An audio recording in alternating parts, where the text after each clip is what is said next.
കല്യാണവും കഴിഞ്ഞ് രാത്രി ഞാനിങ്ങ് തിരിച്ച് മാക്കൂലേക്ക് വന്നു കേട്ടോ. പിറ്റേന്ന് രാവിലെ ഡ്രസ്സൊക്കെ ചെയ്ത് ഞാൻ വീണ്ടും ചോറോടേക്ക് എത്തി.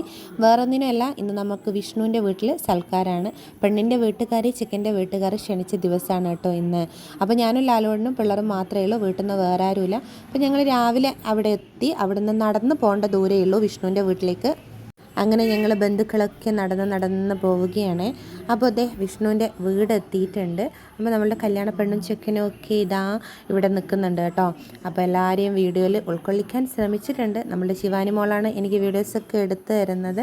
അപ്പോൾ ഞങ്ങളിവിടെ എത്തിയപ്പോൾ അന്നിവിടെ വിഷ്ണുവിൻ്റെ അനിയൻ്റെ കല്യാണമാണ് കേട്ടോ. ചേന്നമംഗലം അമ്പലത്തിൽ നിന്നാണ് കല്യാണം. അപ്പോൾ അവരോട് വന്നിട്ടായിരിക്കും നമുക്ക് ഒരുമിച്ച് ഫുഡൊക്കെ തരുന്നത്.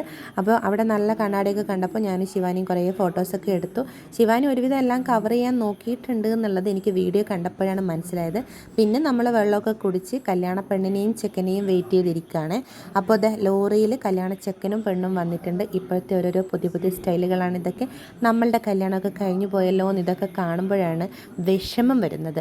അപ്പോൾ പിന്നെ ഞാനും ശിവാനിയും പിള്ളേരും ലാലോടിനൊക്കെ ഫുഡ് കഴിക്കാനിരുന്ന് വസുവിനെ നമ്മളുടെ നടുവിലിരുത്തിയിട്ട് ഒരു ഇലയൊക്കെ വെച്ച് ചോറ് വിളമ്പി കേട്ടോ. എന്നാൽ പിന്നെ ഞങ്ങളെ അലമ്പിക്കില്ലല്ലോ. അപ്പോൾ കുറച്ച് ദിവസത്തെ ബിരിയാണി തീറ്റയൊക്കെ ഇന്നത്തോടു കൂടി അങ്ങ് നിൽക്കുകയാണ്. ഇനി അടുത്തൊരു കല്യാണമൊക്കെ വരണം ഒരു ബിരിയാണി കിട്ടാൻ വേണ്ടിയിട്ട്. അപ്പോൾ പിന്നെ അവരോട് യാത്രയൊക്കെ പറഞ്ഞ് ഞങ്ങൾ തിരിച്ച് വീട്ടിലേക്ക്. അപ്പോൾ കല്യാണം സീരീസ് ഇതോടുകൂടി അവസാനിക്കുന്നു.